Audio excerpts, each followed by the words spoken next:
Hello and welcome to the Audio Apprentice, and hello to all you audio apprentices out there. Today I'm going to show you how to replace sounds in a drum loop. Have you ever come across a loop that you really like? You love the groove, but the sounds don't quite match what you're after. Today I'm going to show you how to replace them with new drum sounds in that loop. You can get a plugin that will separate drums, but this is free and includes a little about sound replacement. Today, we'll be using Pro Tools, but you can use this technique with any DAW and you should get similar results. I've chosen a basic loop that want to sound different, but still keep the same groove. The loop's at 68 beats a minute, but that's doubled in the tempo window as it's easier to tap out a tempo at a faster rate. There are plenty of DAWs that would have a function where you can find out the BPM of a particular part of a song and it will map it out for you. Finding the tempo is important when it comes to quantizing the new sounds, as you'll see later in the video. So, let's have a listen to the loop. The loop's fairly simple, so you can follow it a little easier.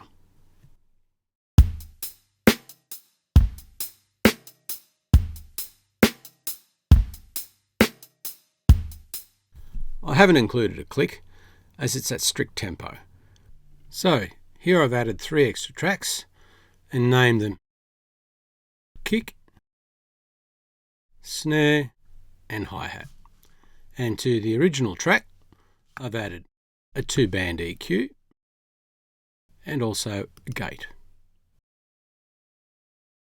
If you're not familiar with gates, there's a video on the Audio Apprentice resource that will show you how gates work and where to use them. Normally the gate would go before the EQ, but because I want to isolate one band of frequencies and gate them, I've put them before the EQ. If we put them after the EQ, any change in the EQ would affect the parameters of the gate, which means that I'd have to change the gate, and then that creates a little bit more work. Let's start with the kick. I'll put the gate in bypass mode for now and concentrate on the EQ. Now, on the EQ, I've put a low pass filter and I've set it at around about 130 Hz. I'll play the track and then I'll take the bypass off.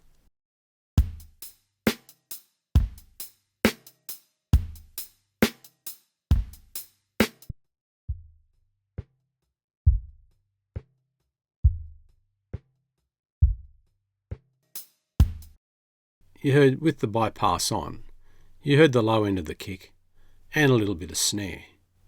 But we want to eliminate the snare totally. So this is where the gate comes in. I'll just put that out of bypass and look at the gate.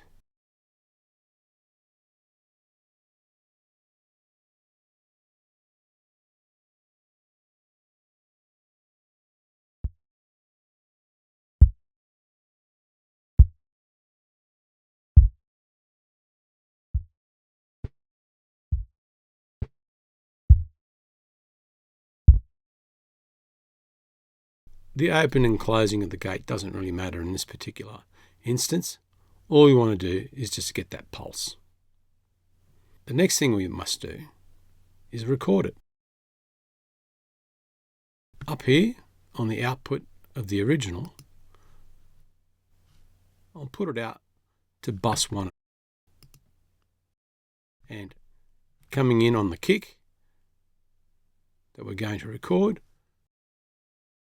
I'll put it into bus 1. So I'll just put the audio input and let's have a listen.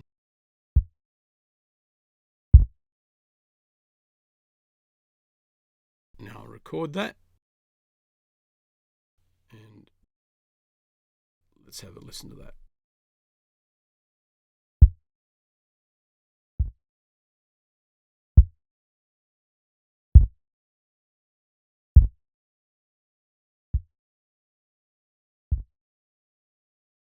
Okay, so there we have our kick.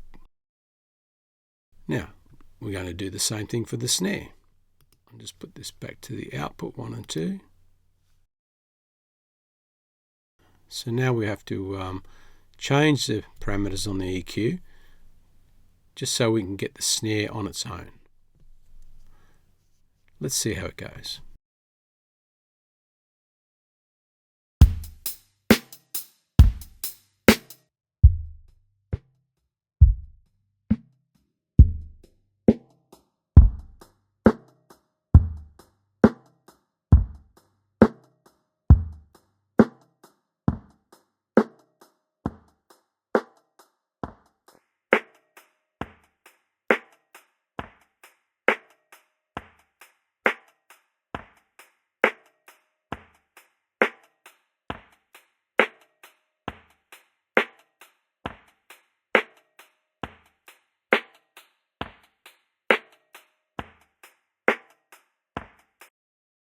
So there we've got the bulk of the snare spectrum, and all we need to do now is to adjust the gate so it just opens only on that snare. I'll start up top, out of bypass mode, and let's fiddle with it.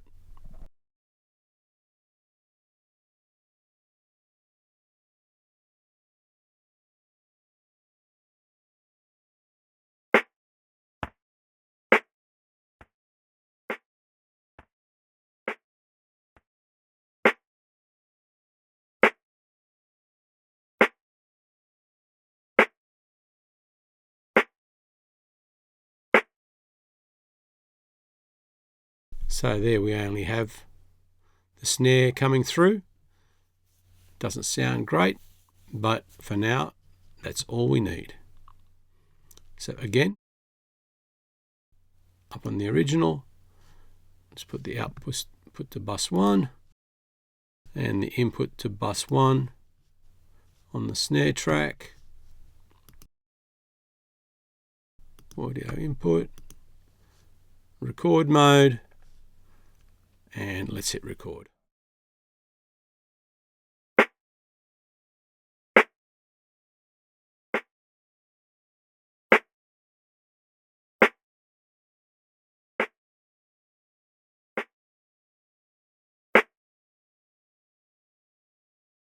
And so there we recorded our snare track.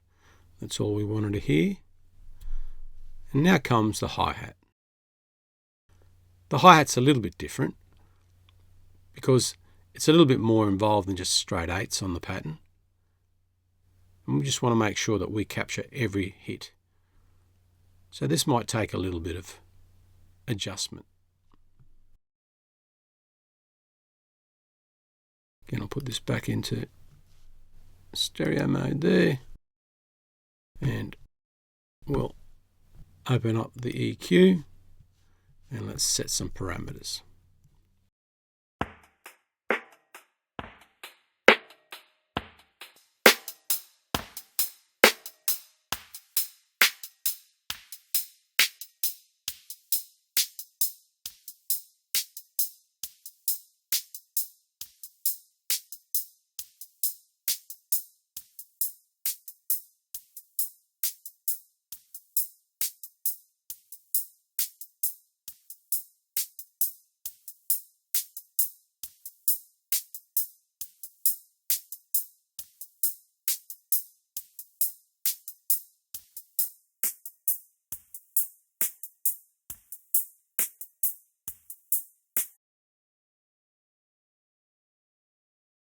There we just heard the bulk of the hi-hat there. You heard that rhythm in that hi-hat.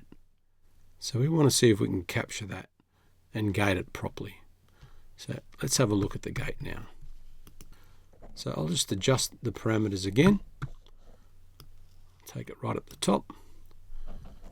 And let's see how we go.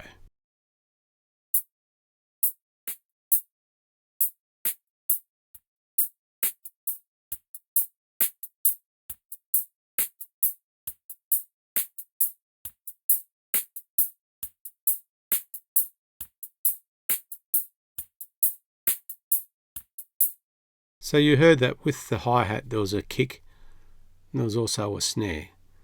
But it's the pattern that's really important right now, that we get those three groups there. of the hi-hat and not just straight 8s. So we get the 16th pattern there. So let's record that.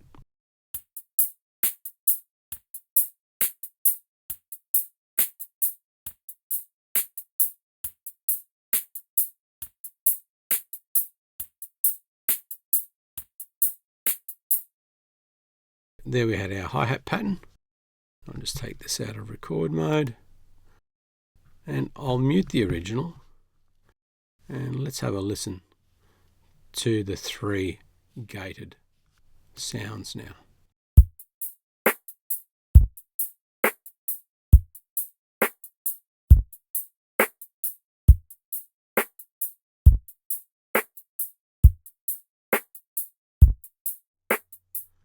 So now we come to the part where we actually start replacing our sounds here, and you will be able to see why we didn't really worry about the sound of it. What we really wanted was the kick, the snare and the hi-hat hits. And I've opened up Sound Replacer. There are plenty of other plugins that you can use, Drumagog, all the Slate stuff. But here I am just with Sound Replacer. I've highlighted my track that I'm going to replace the sounds with. I shall load my kick sound into here, and then I'll just put down the sensitivity and just have a quick listen to that.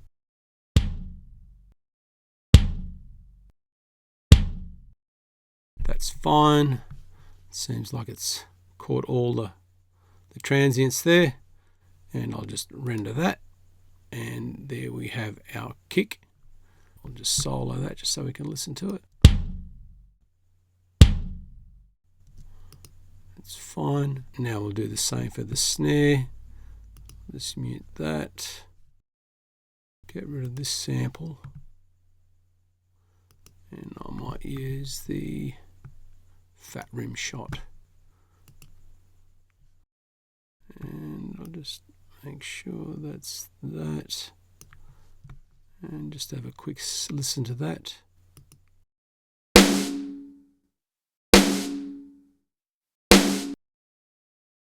That sounds fine. Just to render that, have a quick listen to that.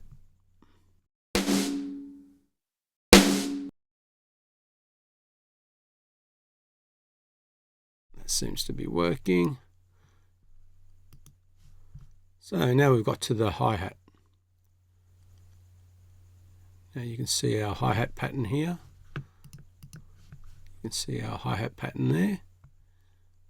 And what I'll do now is I'll add a hi-hat on our sample, come down with the sensitivity, and let's have a listen to that.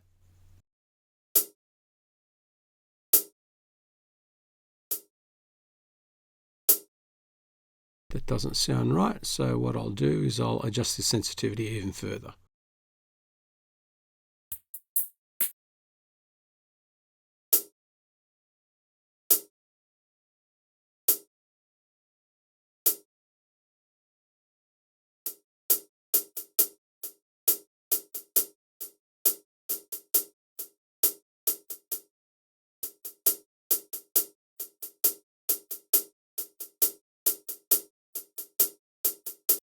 That sounds more like the pattern, so I'll just go ahead and render that one. So now let's have a listen to those 3 new samples.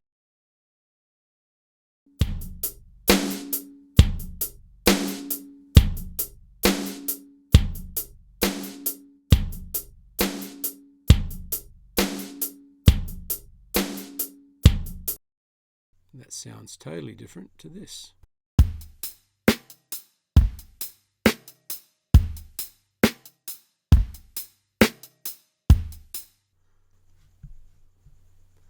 But now we may have found a bit of a problem. Now the problem is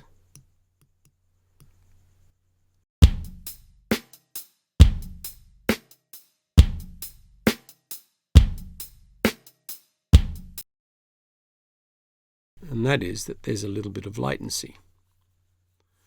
So if we go down to the sample level,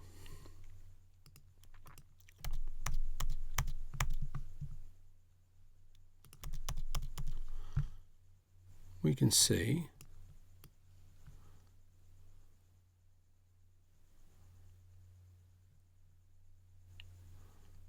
it's about 10 milliseconds of delay there.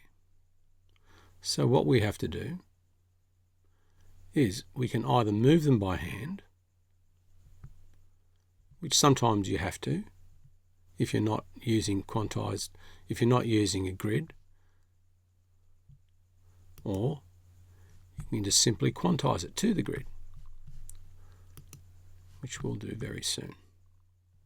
So the next step is quantizing. As you saw before, there's a little bit of latency in that, and we want it to be nice and tight. We could have moved it by hand, but because it's at a regular tempo, we can just quantize it. If it was a live drum kit, you might want to move it by hand, just that 10 milliseconds to the left, and they should all line up, fingers crossed. Sometimes they don't. It means that you have to chop it up and move it yourself. Can be a bit annoying, but such is life. What I'm going to do is highlight the track. I'm going to go to the bar here. I'm going to capture selection. I'm going to make sure it's got quarter notes. I'm going to analyze it, and then we have our markers on the beat. We are going to separate those, and then we're going to conform it to the tempo, and just for good measure, just going to put in a little bit of a crossfade there, 5 millisecond crossfade, and we should end up with this.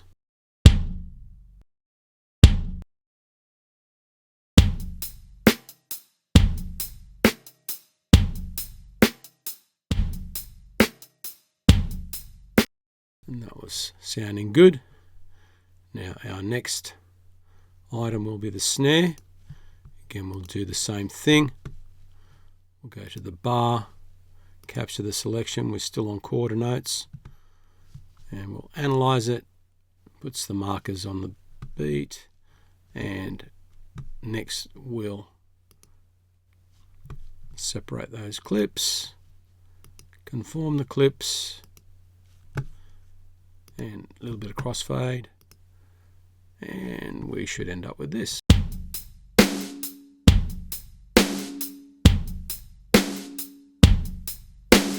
So far so good. Now we have the hi-hat. Now the hi-hat's a little bit different, mainly because it contains 16th notes. So again, the bar, capture smoothing, we'll go to 16th notes, analyze it, and there we have it. Just zoom in there for a sec. You can see that's picking up those 16ths. Okay, so we'll clip separation, and then we'll clip conform. Put a bit of fades in there, and we should end up with this.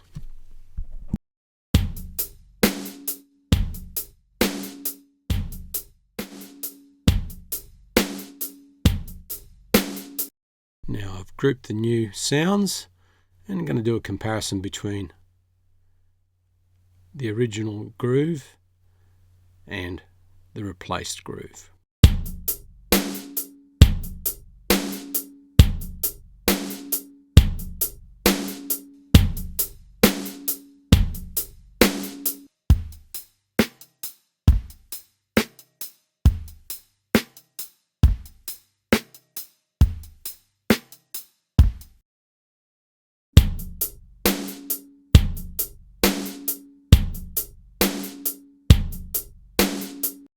And there we have our drum samples all changed in the loop.